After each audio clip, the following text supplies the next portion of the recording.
महंगाई के दौर में चाय श्रमिकों की मजदूरी 232 रुपये जायज है? क्या उन्हें राशन, स्वास्थ्य, शिक्षा, आवास, बिजली आदि मूलभूत सुविधाएं नहीं मिलनी चाहिए?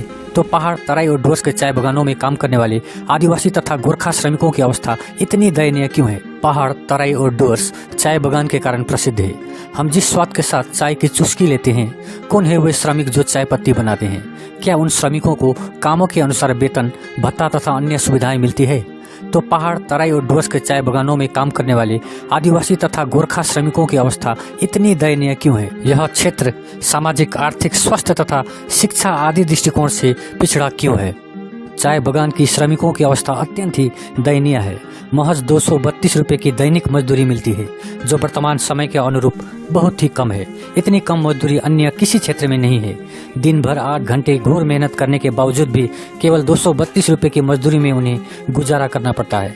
चाहे भीषण गर्मी हो या फिर भारी वृष्टि या फिर आंधी तूफान के समय हो, हर परिस्थितियों में वे घोर मेहनत करते हैं। इसके बदले उन्हें मिलता है तो केवल 232 रुपये। वर्तमान समय में जिस प्रकार से महंगाई बढ़ रही है, इस स्थिति में चाय श्रमिक इतनी कम मजदूरी से बच्चे का स्वास्थ्य तथा शिक्षा का व्यवस्था कैसे करेंगे और कैसे उनका भरण पोषण करेंगे, यह सोचनीय विषय है। लेकिन अफसोस की बात तो यह है कि इन चाय श्रमिकों की वेतन वृद्धि को लेकर बागान मालिक तथा सरकार दोनों निष्क्रिय दिखाई देते हैं। हालांकि कुछ ही महीने पहले पश्चिम बंगाल सरकार द्वारा चाय श्रमिकों की वेतन में 15% की वृद्धि की गई थी और श्रमिकों का वेतन बढ़कर 232 रुपये हुआ था। लेकिन क्या यह वेतन भी पर्याप्त है? श्रमिकों की कम वेतन तथा स्वास्थ्यवर्धक भोजन के अभाव में चाय बागान के बालक बालिकाएं कुपोषण का शिकार होते हैं। वे विभिन्न प्रकार के रोगों से ग्रस्त होते हैं।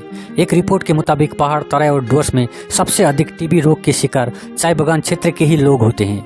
कुछ दिन पहले कालचिनी ब्लॉक के चौपाड़ा क्षेत्र में टीबी रोगियों का सर्वे किया जा रहा था।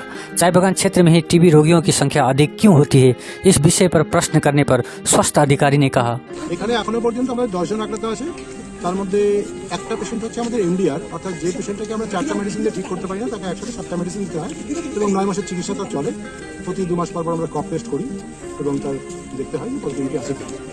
এই বাগানটাতে যেহেতু পপুলেশন আমরা মোটামুটি এখানে ধরে নিয়েছি 6900 সামথিং এখানকার পপুলেশন, টোটাল পপুলেশনটার পরে উপরেই আমরা প্রবলেম ধরে সার্ভে করবো। অর্থাৎ কারণ এক সপ্তাহ বেশি কাশি আছে কিনা, জ্বর কমছে না, ওজন কমে যাচ্ছে। ঠিক আছে, কম সার্ভে আমরা আমাদের ব্লকে 5টা জায়গা সিলেকশন করেছি, চুয়াপাড়া, মেজপাড়া, মধু আর জয়গা GP1 তোরসা। এগুলো প্রত্যেকটা সাব সেন্টারের যে নামগুলো বললাম আপনাকে, একটা সাব সেন্টার করে ধরেছি। 5টা সাব সেন্টারে আমরা এই সার্ভে করবো। টোটাল পপুলেশন আমরা ধরেছি 32,700 সামথিং। কতদিন চলবে স্যার এই সার্ভে? 15 দিন মতো চলবে, কিন্তু যা পপুলেশন আছে যদি হয় 5 দিনের মধ্যে শেষ। আমরা চেষ্টা করছি আর তাড়াতাড়ি শেষ করতে পারি।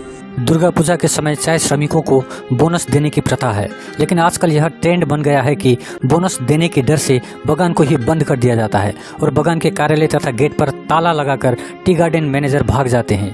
बोनस के पैसे से त्योहार मनाने की ख्वाब अधूरी ही रह जाती है।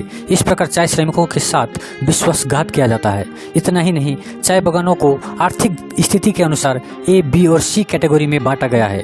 A कैटेगरी के बागानों के श्रमिकों को अधिक बोनस और B कैटेगरी के बागानों के श्रमिकों को उससे कम तथा C कैटेगरी के चाय बागानों के श्रमिकों को उससे भी कम बोनस दिया जाता है। A, B और C तीनों कैटेगरीज के बागानों के श्रमिक 8 घंटे ही काम करते हैं, लेकिन बोनस देने के समय भेदभाव क्यों? यह चाय बागानों के श्रमिकों के साथ शोषण नहीं तो और क्या है? हालांकि इस बार विभिन्न राजनीतिक पार्टियों द्वारा हर एक चाय बागानों में 20% बोनस देने की मांग की जा रही है। इस विषय पर कालचिनी में तृणमूल चाय श्रमिक यूनियन के केंद्रीय सभापति ने कहा, এখন আমাদের একদম স্পষ্ট দাবি, আমরা 20% বোনাস অল ক্যাটাগরি চাই। গত 30 তারিখের একটা ভার্চুয়াল মিটিং হয়েছে, আবার কালকে 2 তারিখ হওয়ার কথা, আর একটা ফিজিক্যালি মিটিং হওয়ার কথা। আমাদের সবসময় এটাই থাকবে, যদি বোনাস 20% না হয় আমরা চা বাগানে নামবো, गेट मीटिंग करबो, আমরা মুভমেন্টে নামবো, কিন্তু আমাদের 20% লাগবে। देखना यह है कि क्या सचमुच यह मांग पूरी होगी या फिर यह महज एक राजनीति है। पहले चाय बागानों के श्रमिकों को हर एक प्रकार की सुविधाएं दी जाती थी। राशन से लेकर स्वास्थ्य तथा मकान से लेकर लकड़ी तथा मकान मरम्मत की हर एक सुविधाएं प्रदान की जाती थी, जो आजकल नहीं मिलती। चाय श्रमिक तथा उनके परिवारों के लिए दवाइयां मुफ्त में दी जाती थी और सीरियस पेशेंट्स को बाहर के हॉस्पिटल्स में भेजा जाता था, जिसका संपूर्ण खर्च टी गार्डन की ओर से ही दिया जाता था। लेकिन इन सुविधाओं से चाय श्रमिक वंचित थे। एक और कम वेतन तथा दूसरी ओर स्वास्थ्य पर खर्च स्वयं वहन करना, यह चाय श्रमिक के लिए कितना बोझ है। यह चाय श्रमिकों के ऊपर अत्याचार नहीं तो और क्या है। कुछ ही साल पहले की घटना है। दलसिंहपाड़ा चाय बागान के एक श्रमिक महावीर मंगर जो काम करने के दौरान गिर गए थे और उनके सिर पर गंभीर चोट आई थी। हेल्थ सेंटर में उचित चिकित्सा व्यवस्था न होने के कारण जान चली गई थी। प्लांटेशन लेबर एक्ट 1951 के अंतर्गत हर एक चाय बागानों में हर एक प्रकार की मेडिकल सुविधाओं से युक्त एक हेल्थ सेंटर होनी चाहिए, लेकिन यह कागज पर लिखी गई है, वास्तविकता तो इससे परे है। नमस्कार, म दलसिंहपाड़ा चिया बगानको एकजना कर्मचारी। म यो दलसिंहपाड़ा चिया बगानको हस्पिटल हेल्थ मेडिकल विषय लिएर एकजोड गर्न चाहन्छु। यहाँ हामी दिनभरि वर्कर दिनभरि बगानमा काम गर्छौँ, दिनभरि खट्छौँ र हामीलाई कुनै प्रकारको बगानमा काम गर्दा गर्दै चोट लाग्यो अथवा कुनै दुर्घटना भयो या बिरामी भयौँ भने हामीलाई राम्रोसँगले यहाँको वर्कर हामीलाई राम्रोसँगले ट्रिटमेन्ट गर्ने कुनै यहाँ व्यवस्था छैन, यहाँ साधन छैन र उहाँलाई तत्कालै रेफर आलिपुर गरिदियोस् या बिरपाडा गरियो भने पनि लाने एउटा साधन एम्बुलेन्स गाडी कुनै छैन र 2-3 वर्ष अगाडि पनि एउटा यहाँ घटना घटेको थियो। जो फ्याक्ट्रीमा काम गर्दा गर्दै महावीर मगर भन्ने एकजना 15 अगस्तको दिन काम गर्दा गर्दै उहाँ पनि एक्सिडेन्ट भएर नै उहाँले झट्टै त्यति बेला तत्कालै ट्रिटमेन्ट नपाएर उहाँ पनि बित्नुभयो र जति पनि राजनीतिक दल होस् या एनजिओ होस् या कुनै पनि संस्थाहरू होस् उहाँलाई विन्ती गर्छु कि हाम्रो यो दलसिंहपाडामा एउटा राम्रो हेल्थ मेडिकलको व्यवस्था गरिदिनु भए अति राम्रो हुनेछ।